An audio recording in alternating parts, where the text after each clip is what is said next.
G'day YouTube, Warbles on a lot here. This is part 2 with the problems of biodiversity offsets, as well as a bloke's going to talk about why they should let corporate interests manage the world's biodiversity.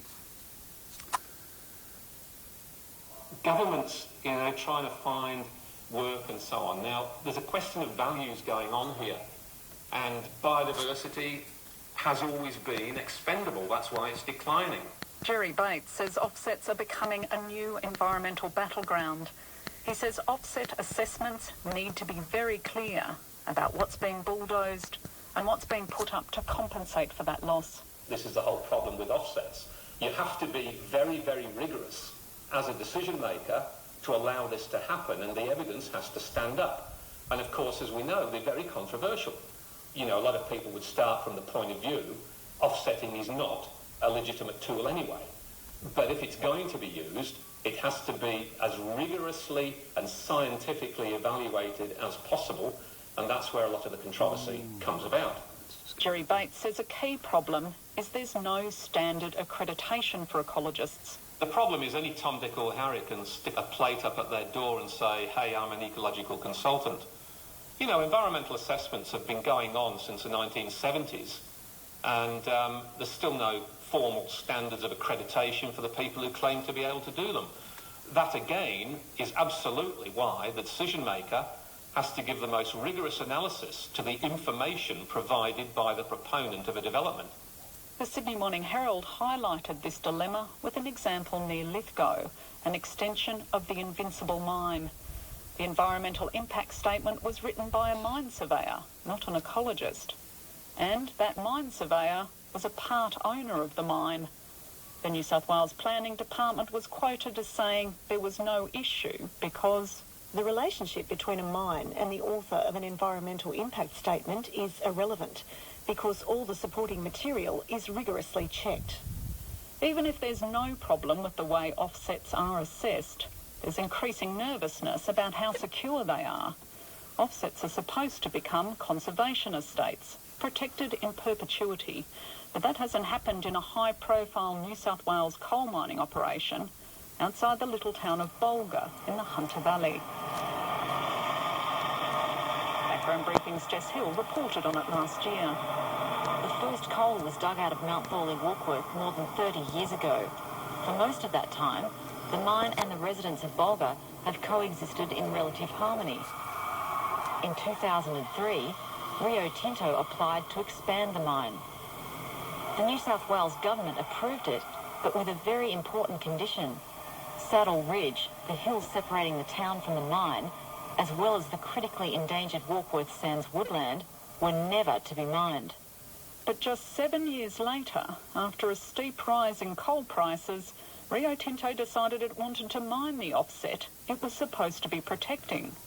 It applied to the New South Wales government, and the planning minister said yes.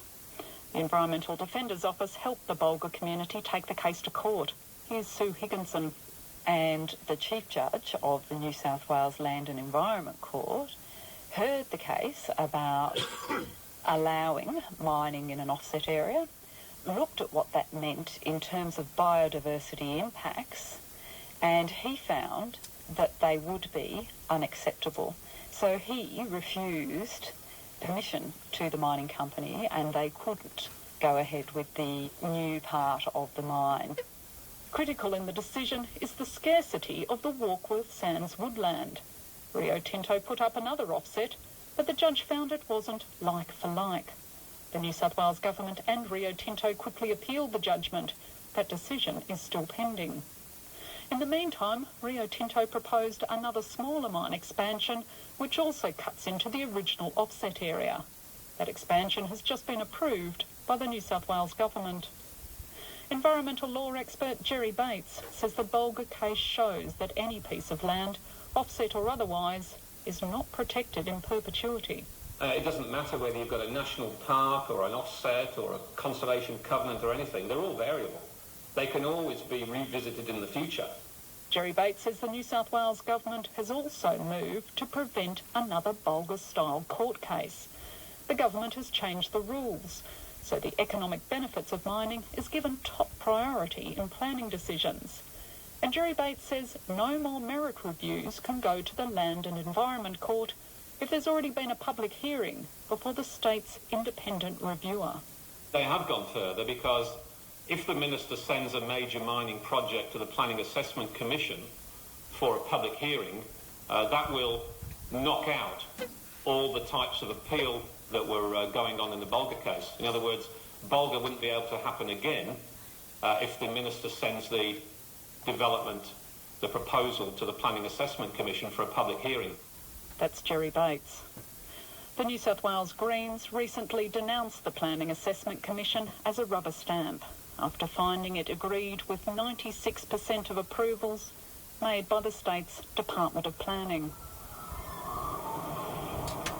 With less and less good quality bushland left in Australia, finding an equivalent offset will only become more difficult, which is why developers are putting forward offsets that rely on restoring cleared farm paddocks or rehabilitating mine sites. Mining companies often claim that when a pit or a well is closed, the land is returned to its original state. But a man described as Australia's top restoration ecologist says that's just wrong. This is Richard Hobbs from the University of Western Australia. And I think the problem up till now has been that people have seen ecological restoration as being a kind of magic bullet that'll come in and solve everything. And I think the response to that is, well, no, it's not. This is the sound of Carnaby's black cockatoo, a threatened bird at the heart of an offset controversy that's worrying Richard Hobbs. Only a small proportion of the cockatoos left are young enough to breed, and they rely on the Banksia woodlands around Perth. Yet Richard Hobbs says 2 high-value remnants of Banksia woodland have been bulldozed recently, one which was listed to be protected. Recently there's been several pieces of very nice Banksia woodland. One in fact was registered on the state's Bush Forever list as being of particular significance, that were cleared for development, one for a hospital, one for development around Chandicott Airport, which is the light plane airport in Perth. Both of these have restoration offsets associated with them, and it must be fair to be said that it's very hard to see how the offsets that are being created will replace the woodlands that are lost. We'll talk in more detail about these offsets. Well, the areas were basically old agricultural land or old grazing land, and at the moment they are what could be best described as plantations, and the native species are probably 6 inches to a foot tall. There's lots of weeds around, and it's going to be quite a long time before it turns into anything looking like what was destroyed. So it begs the question of whether the offsets will be successful or not. And in the meantime, Carnaby's black cockatoo will just have to deal with less habitat. Richard Hobbs says changes need to be made to offset policy. He says areas that are critically endangered should not be considered for development. Nature reserves should not be declared as offsets. And he says offsets should be a last resort, used only after all other options have been ruled out. When a development is proposed, there's supposed to be a sort of cascade of things that are considered. First of all, can you avoid the damage altogether by doing the development somewhere else entirely? Is there an old brownfield site or something like that nearby that would do just as well? Secondly, can you actually reduce the damage that you're going to do on that site? And there's a lot of evidence accumulating from various parts of the world that initial stage is more or less being bypassed. People are seeing the offsets policy as an opportunity to, sidestep the whole question of whether the development should go ahead on a particular place or not. In other words, governments aren't wanting to say no. I think that's entirely true, yes. But most of all, Richard Hobbs says Australia needs to get rid of the convenient fiction that offsetting means that biodiversity doesn't lose out. He refers to offsetting as a Faustian pact. The story about Faust is basically where this guy makes a deal with the devil, where he trades his soul for knowledge and power. But over time, that story is taken to start meaning trading something irreplaceable for, success or short-term gain. And I think that's at the nub of what could be the problem with offsets, is that we run the risk of trading something irreplaceable for the short-term development gains, with the mirage of having as good conservation outcome in the future through the activities of the offset. Now it's back to Canberra, and a last example that particularly aggrieves one of the architects of offsetting in Australia. The ANU's Dr Phil Gibbons has brought background briefing to a box gum woodland park on the city's northern edge. It's right next door to another block, scheduled to be cleared for a housing development. And now we're standing in Watson Woodlands, or Justice Robert Hope Park, which has now been approved as an offset for a development just 10 metres away from us, which extends for 4 hectares. Right, so that bit's going to be bulldozed over there, and I believe it has about 40 mature box gum trees on it. That's right, mature trees. They're looking at them, you know, they might be up to 200 years old. As Phil Gibbons surveys these adjoining sites, he says using Justice Robert Hope Park as an offset is simply wrong. He says the park only exists because of the hard work of local volunteers to restore the box gum woodland over the past 12 years. Dr Gibbons says those conservation gains are not the work of the developer. Let's remind ourselves about what offsets are about. A fair-minded person would agree that if a developer destroys some of Australia's natural capital in making a buck, all right, then they should really offset that impact elsewhere. Use some of their profits to offset that impact on our natural capital elsewhere. When background briefing contacted both the ACT and Commonwealth governments, they both said the volunteers' work has not been taken into consideration in approving this offset. But Dr Phil Gibbons begs to differ. He helped develop the offset calculator used in this decision. He's gone back over the paperwork and crunched the numbers again, and found that the approval does claim conservation gains made by local volunteers. But if you look at their actual calculations, they have in fact used the community's goodwill since 2002 in calculating those gains. So in other words, every tree you see in this site that's been planted by the community is contributing to the loss of a tree next door. The community's not going to sign up for that if they know that that's what their work is contributing to. Phil Gibbons then lists off several other reasons where this offset approval has gone awry, including a pivotal assumption that the park is not properly protected. It's zoned urban open space. So the argument goes that the park is in grave danger of being turned into a suburb and the box gum woodland lost if it wasn't declared an offset. Phil Gibbons says that argument is rubbish. The offset calculator assumes that this site here has a 70% chance, if it wasn't set aside as an offset, it was likely to be destroyed anyway for urban development. And that's plainly wrong. I've calculated that the risk that this site would have been destroyed without there being an offset is actually below 1%. Now look, this is a tiny little site here. It's only 16 hectares over there and 4 hectares over here. Why should we really be bothered? Di, you've got to remember, this is a critically endangered ecological community. Only 5% of the original distribution. When Europeans came to Australia, there was 95% more of this stuff, right? 5% left. I did some research to show that half of this ecological community is now in patches less than 2 hectares. We're standing here with a 20-hectare patch of box gum grassy woodland. It's one of the biggest left in the country. It's a big patch of box gum grassy woodland, okay? So you say that this is only a small patch. It's death by 1,000 cuts, all right? You knock off this, you do it over the whole country, and before you know it, this stuff's gone. And every single species that rely on it's gone too.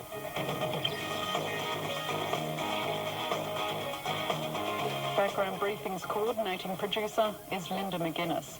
Research by Anna Whitfield, technical production by Phil McKellar, and Chris Bullock is executive producer. I'm Guy Martin. Our fragile place. Next week on Background Briefing, Fire in the Hole, the massive mine fire in Victoria that choked a town and caught the government unprepared. We've just witnessed 3 enormous explosions. Now we're seeing what is probably 50-foot high flames right now. Well, as you know, we are continuing to have quite poor air quality in Morwell, and that's been a very trying and distressing situation for everyone. Our focus at the moment is to get the best possible information on health effects to the people of Morwell so that you can be fully informed about what this means to you. The response we're getting from our government feels like I'm sitting at home watching the American government's response to Hurricane Katrina. Morble's mine fire. That's background briefing next Sunday morning here on Sunday Extra. Hello, it's Norman Swan here. Now, before you tune in to Monday's health report, I'd like you to take a selfie and have it in front of you while we go to air. It might give you some insights into whether you're not the warm, empathic person you imagine yourself to be, but are really a hard-hearted, emotionally incompetent sod. We'll also try to answer the question whether surgeons fit the stereotype of being cold and unsympathetic. Plus, good news for consumers of complementary practitioners. That's the health report at 5:30. Isn't it lovely having radio without commercial advertisements?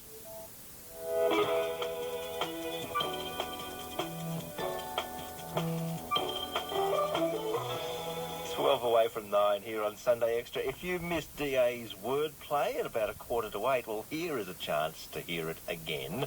Nah, we'll miss that bit.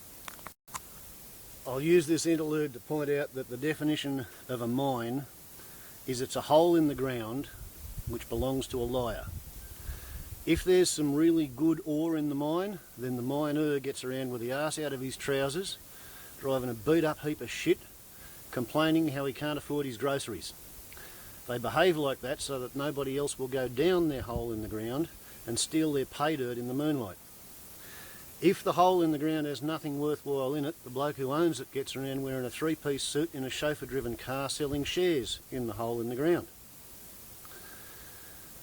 He uses the money from the shares to hire equipment and pay people to dig an enormously impressive hole in the ground, and the night before the geologist comes to do a survey, you'll find the mine owner down at the working face with a shotgun firing ore into the face for the geologist to discover. That generates the reports to the stock exchange, which keeps people buying shares. Finally, eventually, when it can't be sustained because there's still no production, that's when people turn up to work at the mine in the morning on Monday and they discover that all the equipment's being repossessed because nobody's paid the leasing fee for a couple of months, and the bosses and the directors are all in Rio de Janeiro. That's what a mine is. That's why these arseholes dig holes and don't fix them up afterwards. University. He spoke last week at Melbourne University's School of Management and Marketing. And the title of his talk, Why We Need More Powerful Multinational Corporations, and there's a caveat, only after we make some changes in them. Professor, welcome to Sunday Extra. Thank you. I guess in a way this is sort of a logical extension of economic neoliberalism. We have a free market and a diminishing capacity and role for government. It's logical then that the corporation should assume a greater and greater presence. Well, I wouldn't root my argument in philosophy, but more in observing what is actually happening in the practical world. I think we have lots of evidence that you cannot trust national governments to solve world problems. I have lots of suspicions about big corporations. They're not all warm-hearted, friendly people.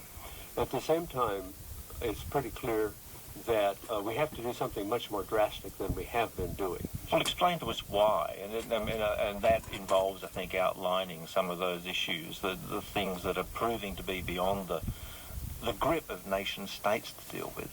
The first is the endless conflict between the wealthy and the impoverished. We were sitting in the world with about 7 billion people. 1 billion of those are starving right now today.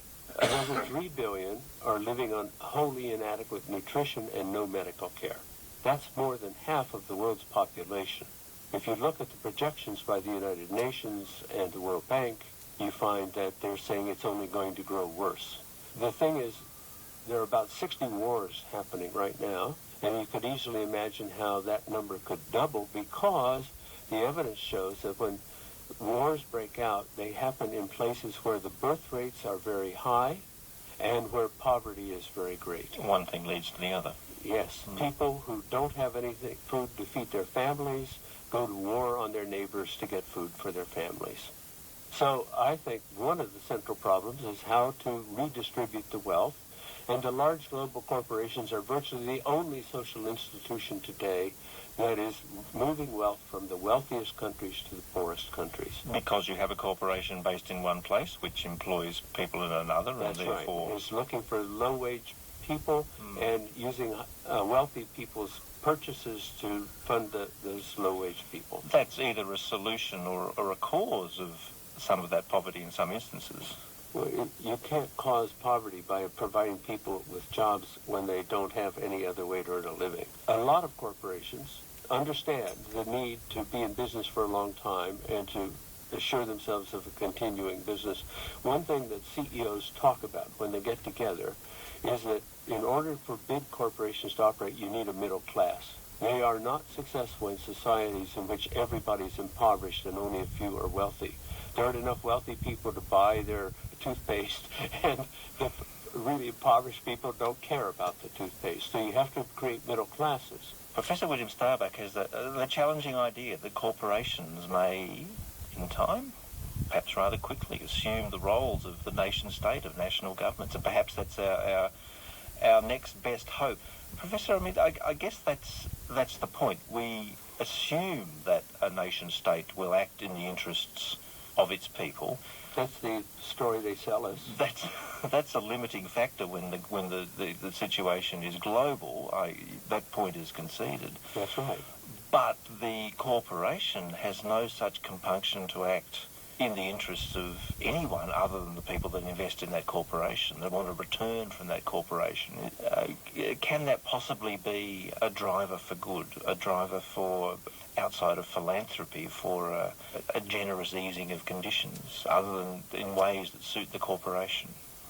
My personal estimate is that about 1/3 of the chief executives of major corporations really do see themselves as citizens of the world who are trying to provide for their children and their grandchildren. And 2/3 don't. And our problem, from my viewpoint, is to increase the percentage. I do think that universities have a role to play in this. If we would begin debating more today, I'm not coming with a whole lot of solutions. I'm saying that we need to start talking and thinking about this. The universities can be a place where you could bring in these chief executive officers from major corporations and get them to confront each other in an arena that says we have to be calm and rational and think about what's best for everyone over a long period of time. If there's to be this change, what drives it more? Is it the failure of the politics within the nation state, or the greater capacity of the corporation? Which I is think the the chicken, which is corporations the are egg? already running the system. I think if you think that nation states are in charge of what's happening, you're a naive person. Although some of us would like to cling to some sort of sense that the... Well, corporations first came into reality as a particular organizational form in the middle part of 1800s because they bribed politicians. They built railroads by bribing politicians to give them land grants. They bribed politicians to give them patents on things. This is where the notion of the corporation being ascendant is slightly troubling, because their behaviour historically has been morally perhaps compromised. I think, in fact, that people who are not in corporations somehow get the idea that the governments are virtuous and that the corporations are evil and the profits are bad and markets are unfair and all kinds of things that I think if you called it philosophy, they're rooted in philosophy rather than the realities of what happens. In the real world, I think it's the case that markets are often make much more trustworthy decisions than organizations do. And yet there are vulnerabilities in being exposed to those markets. If, for example, Monsanto runs agricultural policy in Africa, does that necessarily give the best outcome for African agriculture, or does it give the best outcome for Monsanto? Or are those things irreconcilable? Well, if we can persuade Monsanto that what is best for them is for there to be a healthy African agriculture in 50 years, they'll see the equivalence. But surely that work of persuasion is the work of the nation state. I think it's partly the work of universities to bring these CEOs in and to get them to talk about what does the future look like and what is their company doing to have a future. And one of the points I think to be understood is that corporation is a very dangerous social instrument. It is the most powerful social instrument that mankind has ever created. I don't think it's even more effective than an army. So it's a really powerful instrument. And I'm proposing that we should change this instrument. We should modify its design. And when you start playing around with a powerful weapon and you start modifying its design, it can go bad. And I recognize that. I wouldn't propose any of this if I were not deeply concerned about how badly things are going now. If the corporation was amenable to the sort of persuasion you're talking about, could change its behaviour in the ways that you're talking about, would that neuter its effectiveness? Does the power of the corporation reside in its ruthlessness? That's a very good issue. I wouldn't call it ruthlessness. One approach to trying to make corporations more concerned about social welfare is to build into them more properties that look like governments, different interest groups that are going to argue and fight with each other. When you start doing that, you're going to turn corporations into governments, and that means they'll lose some of the properties that make them actually powerful social instruments. So it doesn't seem to me like that's a very smart way to go, but that's one of the options that people have talked about. So one of the possibilities is to democratise the corporation to some extent. Well, most corporations are already complex political systems inside them, although they have a hierarchy, and that helps them resolve their problems. People argue in there, people accumulate power, people win fights and lose fights, and as technology has evolved, these intra-organizational complexities have become more global. Corporations are forming networks with each other, which is going to make them even more difficult to govern. In terms of government control of corporations, that cat is all well out of the box. But if that cat's out of the box, and if corporations are becoming stronger and more ubiquitous and more powerful, and as you suggest, already have a power that we don't readily acknowledge, why do we still confront that set of wicked problems that you suggest the corporations may be able to solve? Why have those things not been solved already? Well, we do have other interests acting. We have national governments that want to go to war with each other. I think, frankly, that the market solution is a healthier solution than the war solution. Indeed it is, and let's hope that may be the case. Professor William Starbuck there, he's Professor in Residence at Lundquist College of Business, University of Oregon. News is coming up here on RN after the 9 o'clock. Well, what an interesting little compendium. Biodiversity offsets are bullshit. A mine is defined as a hole in the ground that belongs to a liar. And Professor Starbuck wants to let the corporations run the world because he says they're already doing it and the national governments are just a facade and a sham. Warbles on a lot to YouTube. Happy Sunday morning. Ciao.